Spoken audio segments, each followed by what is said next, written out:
তো দেখো বন্ধুরা, আজকে পটল দিয়ে চিংড়ি হবে। তো পটলগুলো দেখো কত বড় বড়। চলো পটলগুলো বানিয়ে নিই। হলুদ লবণ দিয়ে পটলটা মাখিয়ে নিচ্ছি।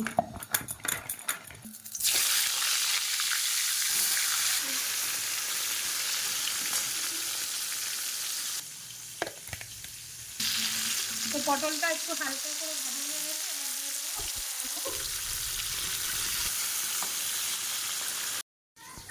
তো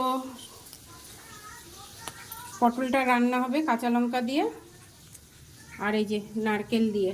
তো নারকেল আর কাঁচা লঙ্কা পেস্ট করে নেব। নারকেলটা একটুখানি কুচি কুচি করে দেবো যাতে তাড়াতাড়ি পেস্ট হয়ে যায়।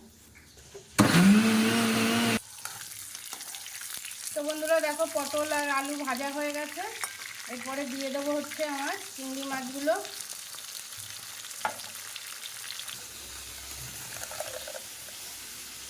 তো এখানে দেখো লঙ্কা আর নারকেলের পেস্টটা ঢেলে নিলাম। এটাকে ছেঁকে যে এই যে জলটা এটাই দেব।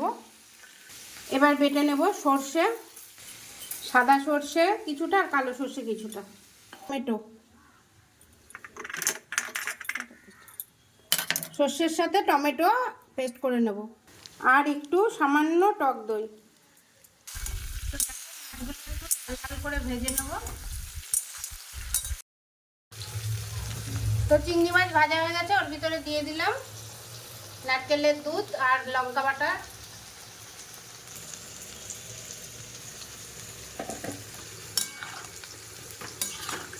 সানরাইজ হলদি পাউডার দিলেই একদম আচ্ছা।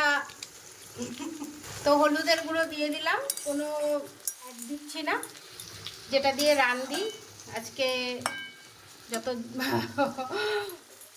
25 বছর ধরে। এটাকে একটুখানি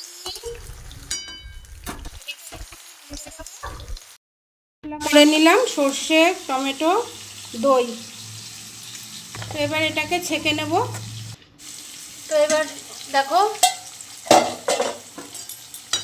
দেখতে পাচ্ছ নারকেল শুকিয়ে গেছে, নারকেলের দুধ আর কাঁচা লঙ্কার এবার দিয়ে দিলাম সর্ষে, টমেটো আর দই বাটা পেস্ট।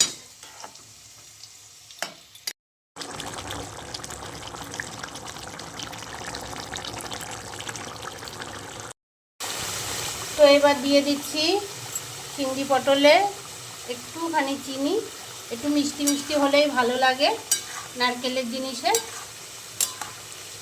তো হয়ে গেছে আমার মাছ রেডি। তো কীরকম হলো অবশ্যই কমেন্ট করে জানিও, আর ভালো লাগলে চ্যানেলটাকে সাবস্ক্রাইব করো, ঠিক আছে? আর এরকম রান্না করে খেয়েই আমাকে জানাবে কমেন্টে।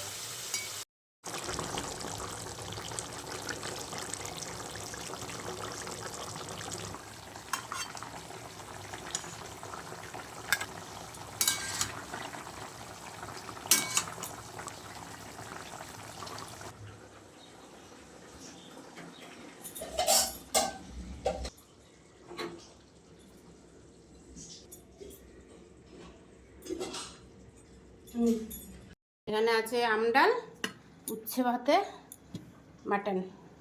চলো, তো আজকে এটা আমাদের লাঞ্চ।